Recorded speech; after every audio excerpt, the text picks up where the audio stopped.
7 dark, chosen ones energies that attracts both angels and demons. There are a few souls walking this earth whose energy doesn't just shift rooms, it bends timelines.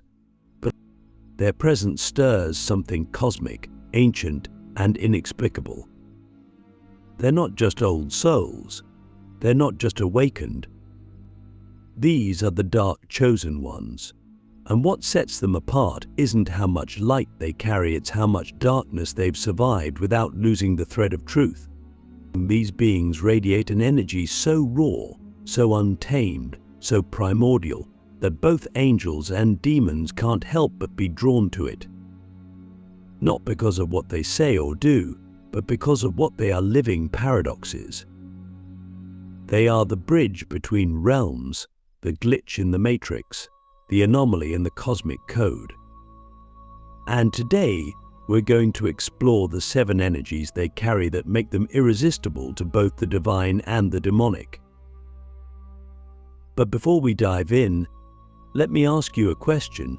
What if your darkness was never your downfall, but your divine fingerprint? What if the very qualities you've been told to suppress were the exact energies that made you undeniably magnetic to the unseen world? Click subscribe to this channel to get more profound spiritual lesson. The first energy is unfiltered authenticity, an energy that cuts through illusion like a blade. Dark chosen ones don't play roles. They don't fake enlightenment. They don't dilute their truth to be palatable, and that makes them dangerous. Not dangerous in a violent sense, but dangerous to systems of control, false light, and spiritual performance. This kind of authenticity is rare because it's costly. It's born from betrayal, from solitude, from the repeated annihilation of false identity. And that's what makes it holy. Angels recognize it because it's untainted by ego. Demons are drawn to it because it threatens their grip. Both are pulled toward it like moths to a flame. Why? Because truth, when embodied, becomes gravitational. It warps the field around it. Some are healed in its presence. Some are provoked. But no one walks away unchanged. The second energy is integrated shadow. Most people fear their shadow. They suppress it, deny it, or try to heal it into non-existence. But dark chosen ones, they study it, dance with it, befriend it. They don't see their darkness as the enemy, they see it as the map. They know that within their rage is their boundary. Within their grief is their depth. Within their lust is their life force. They don't spiritualize these parts, they sacralize them. And that's what makes them powerful. Angels respect them because they don't pretend to be pure. Demons fear them because they can't be manipulated through guilt. This kind of shadow work isn't about fixing yourself. It's about owning yourself. And when you do, you become unreachable by forces that prey on unconscious wounds. Third is energetic sovereignty. This is a frequency that says, I know who I am, and I don't need your approval to exist. It's quiet, but unshakable. It's not about dominance or arrogance, it's about containment. Dark chosen ones don't leak their energy.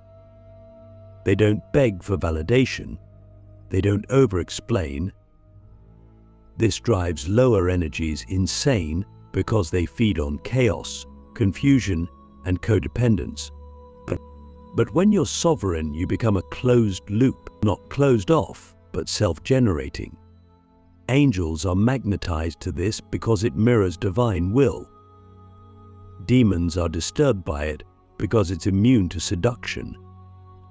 Sovereignty is the spiritual equivalent of walking through a battlefield untouched, not because you're invisible, but because you don't play the game. The fourth energy is sacred rage. Not reactive anger, but not egoic entitlement. but rage as medicine, rage as divine fire, rage that says, enough. Dark chosen ones carry this because they've seen too much to be complacent. Their rage isn't random, it's calibrated. It doesn't destroy, it cleanses. This energy terrifies systems of control. It burns through lies, exposes hypocrisy, and liberates what's been trapped. Angels stand with it because it restores justice. Demons try to hijack it because if misdirected, it can turn inward and implode. But when properly wielded, sacred rage becomes a sword of light, forged in the fires of injustice, wielded with precision and purpose. Fifth is the energy of deep stillness. You'd think this contradicts the others, but it doesn't. It's what holds them all. Dark chosen ones don't just react, they respond. They've cultivated an inner silence so deep it echoes. This quiet doesn't come from detachment. It comes from knowing.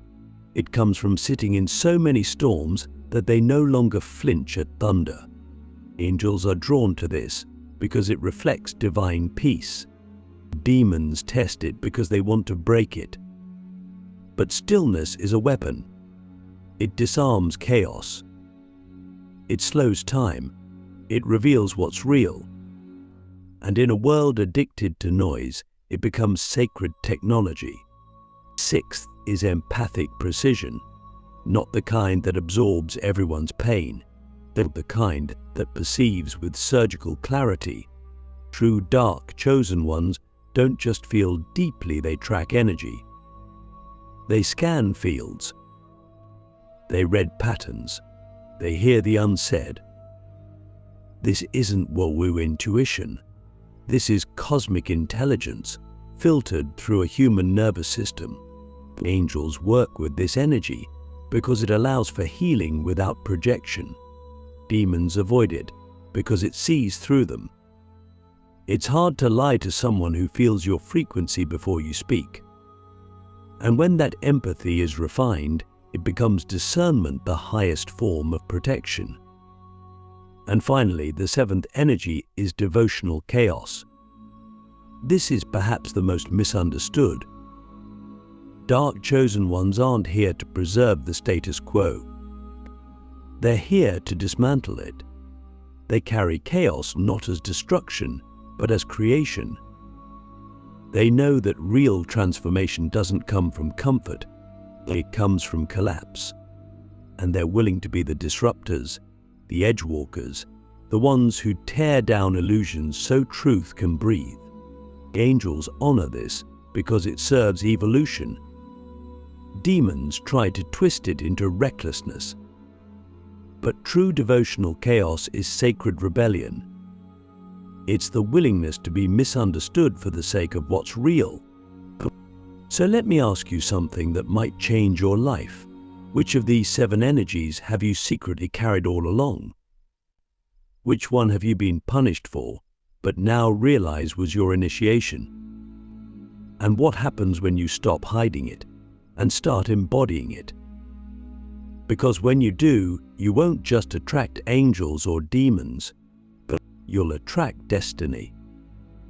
The edgewalkers, why dark chosen ones live outside the rules of light and darkness.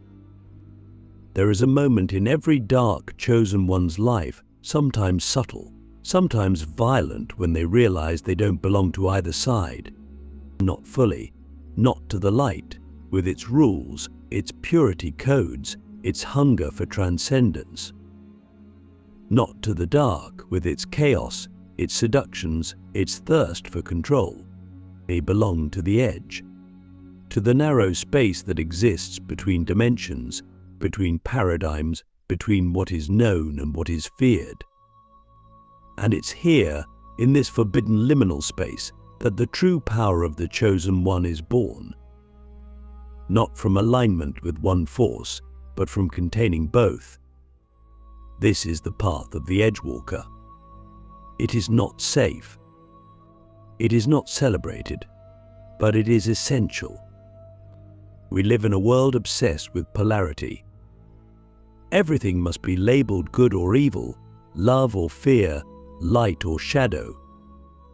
But what if the most sacred souls are not here to choose a side, but to transcend the game altogether? What if you weren't designed to fit into the binaries? What if your soul came coded with a third frequency one that doesn't fight the duality but integrates it? That is the edge, and that is where the dark chosen ones operate. You can't fake this path. You can't decide to be an edge walker any more than you can decide to be struck by lightning. It's a soul contract, a cosmic assignment chosen before birth, remembered through pain. You were forged for this. That's why your life never seemed to make sense in linear terms. Why you couldn't fully surrender to the light. It felt too clean, too disconnected from reality. Why you couldn't fall into darkness. It felt too hollow, too self-consuming. So you walked alone, between worlds, between truths, not because you were lost, but because your destiny was on the edge. And here's the paradox. The edge looks like madness to those still trapped in polarity. To speak both light and dark, to embody both love and fire, to hold truth while honoring rage, looks like contradiction. But to those with eyes to see, it looks like liberation. Because only from the edge can you see the whole board. Only from the edge can you speak to both angels and demons in their native tongue. Only from the edge can you recode the system. This is the secret the mystics never wrote down. The deeper you go into yourself beyond identity, beyond belief systems, beyond even archetypes, you find a place where language breaks, where energy becomes raw creation, where nothing is separate. And in that space, something ancient awakens in you. You begin to remember that you didn't come here to ascend, you came here to descend into the root of reality and bring the divine with you. Not to escape the earth, but to re-enchant it, not to rise above duality, but to become the bridge that heals it. But make no mistake, this path demands everything. You don't get to bypass your wounds. You don't get to hide behind spiritual masks. The edge will break you, not to destroy you, but to empty you. Because only a vessel that has been shattered by truth can carry the frequencies needed to shift a planet. That's why you've gone through the betrayals, the breakdowns, the dark nights of the soul that didn't end in light but in clarity. You were being trained in the language of paradox, and now you speak it fluently. What does this actually look like in real life?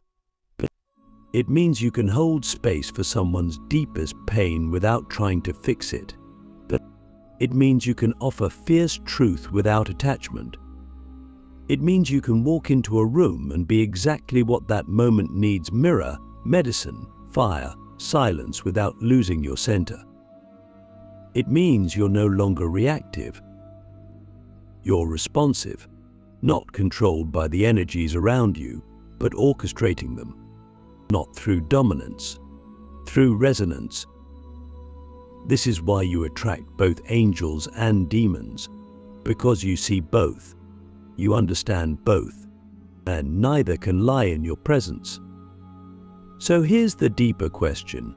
What if your neutrality isn't weakness, but the highest form of mastery? What if your refusal to pick a side is the exact reason you were chosen to rebuild the middle path, the path that was erased by dogma, forgotten by fear, and buried under centuries of spiritual war? Because here's the truth: light needs structure. Darkness needs meaning. But edge creates the space where both can evolve. And that's what you are. You are the space between. You are the third option. The one who doesn't just carry both frequencies but births something new from their union. That's why the angels whisper to you in dreams. That's why the demons test your boundaries. That's why you feel both protected and provoked at the same time. Because you are the threshold, the portal, and the place where the story changes. You are not here to be understood. You are here to be felt, to be experienced, to unsettle stagnation, to ignite remembrance, to walk into temples and turn over the tables, not in rebellion, but in recalibration. Because every system that has forgotten the edge has also forgotten God's wild side. And you carry it in your bones. The soul's gravitational pull, why the dark chosen ones cannot hide from destiny. There are forces in this universe that are louder than logic, more relentless than fear, and older than time itself. One of those forces is destiny, and for the dark chosen ones, destiny isn't a concept. It's a current, a gravitational pull that drags you sometimes kicking, sometimes weeping, sometimes furious into the exact places your ego swore you'd never return to. You can try to run, you can try to numb. You can even try to bury yourself in distractions, in relationships, in false light, in silence. But the pull always returns. It waits in the spaces between breaths. It seeps through your skin in moments of stillness. And when you're finally too tired to resist, it whispers, you were never lost. You were only delaying the inevitable. Because here's the truth, dark chosen ones don't choose the path. The path chooses them. And not because they're better, braver, or more awakened, but because their soul made a contract before birth, a contract not written in words, but in resonance. Their frequency aligned with a specific thread in the tapestry of time, a thread that required them to experience the depths of human suffering, illusion, and fragmentation, so they could remember how to read it. That remembering doesn't come through books. It comes through breakage. The gravitational pull of destiny isn't always dramatic. Sometimes it's subtle. A conversation that echoes louder than it should. A dream that won't leave you alone. A sudden wave of knowing that makes no sense to your mind, but rings like a bell in your blood. Other times it's brutal. A heartbreak that shatters every identity you built. A loss so deep it rewires your nervous system. A collapse that strips you of every mask you thought was you. And in that emptiness, destiny enters, not with comfort, but with precision. It doesn't ask, are you ready? It says, you are required. And that's what separates the dark chosen ones from the seekers. Seekers chase destiny. Chosen ones are claimed by it. You see, the soul knows the timing, even when the personality resists, even when the body shakes, even when the mind begs for another path. There's something deeper that keeps walking, something ancient that refuses to quit. That's the pull, and it doesn't lead you to fame, or peace, or perfection. It leads you into alignment with your truest frequency, no matter how disruptive it is to the world around you. Because the world doesn't need more polished personas. It needs embodied disruptions. Souls who speak truth without apology. Souls who walk into distortion and bring clarity, not because they're trying to fix, but because they can't not be themselves anymore. And let's be honest, there are seasons where you try to hide, where you shrink, where you convince yourself that you're tired of being the one who sees too much, feels too much, knows too much. No, you want to be normal. You want to disappear into comfort. But even in those moments, the pull doesn't leave. It waits, it watches, and then something happens. Something cracks open. And you remember, but not everything, just enough to stand back up, enough to stop pretending, enough to say yes again. That's how destiny works. It doesn't need your perfection. It needs your availability. But here's the part most people never talk about. The closer you get to your destiny, the more intense the resistance becomes. Not because you're failing, but because you're getting closer to the source of your power. And the wounded parts of you, parts that were trained to believe you were too much, too wild, too broken, will start to panic. They'll want to sabotage.